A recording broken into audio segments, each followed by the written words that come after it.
High বন্ধুরা, কেমন আছো? আশা করি ভালো আছো।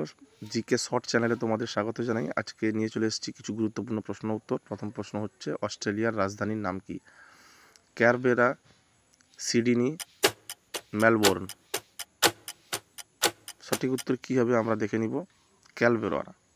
পরের কোশ্চেন দেখো, পৃথিবীতে সবচেয়ে বেশি ডাকঘর আছে কোন দেশে? আমেরিকা, ভারত, চীন। সঠিক উত্তরটা আমরা দেখে নিব, ভারত। পরের কোশ্চেন দেখো, খড়গপুরের আইআইটির প্রতিষ্ঠা কবে হয়? 1848, 1950, 1951। তোমরাও টাইমের ভেতরে উত্তর দেওয়ার চেষ্টা করো, তাহলে খুব ভালো হয়। 1951 সাল। পরের কোশ্চেন দেখো, গান্ধীজির পুরো নাম কি? গান্ধীজির পুরো নাম, অপশান এ মদন মোহন গান্ধী মোহন।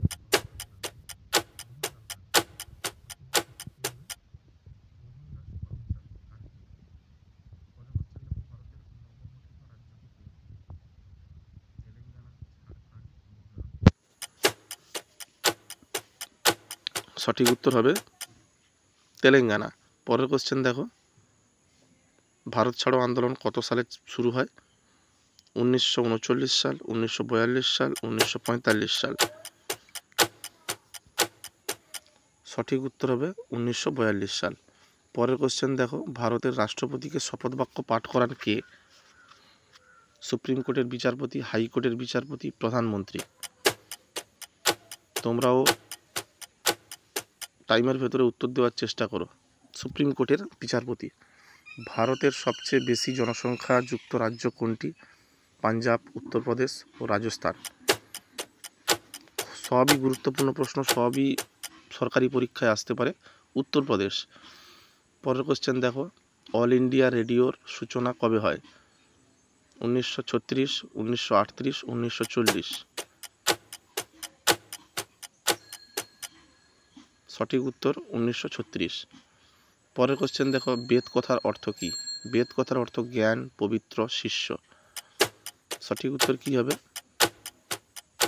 সঠিক উত্তর হবে জ্ঞান।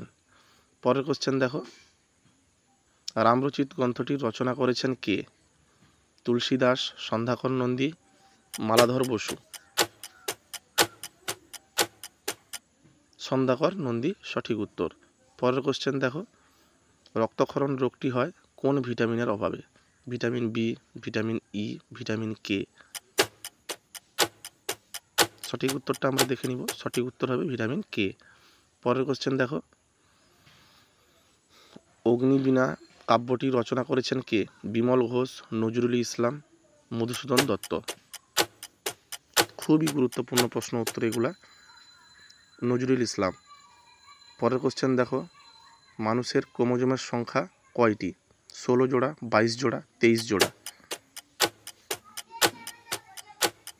সঠিক উত্তর হবে 23 জোড়া। পরের কোশ্চেন দেখো, সর্বপ্রথম কত সালে জনস্বার্থের মামলা হয়েছিল? 1979, 1978, 1980। 1979 সালে। বন্ধুরা, এরকম প্রশ্ন পেতে তোমরা চ্যানেলটিকে লাইক করো, সাবস্ক্রাইব করে পাশে থেকো, যাতে এই রকম প্রশ্নগুলো তৈরি করতে পারি।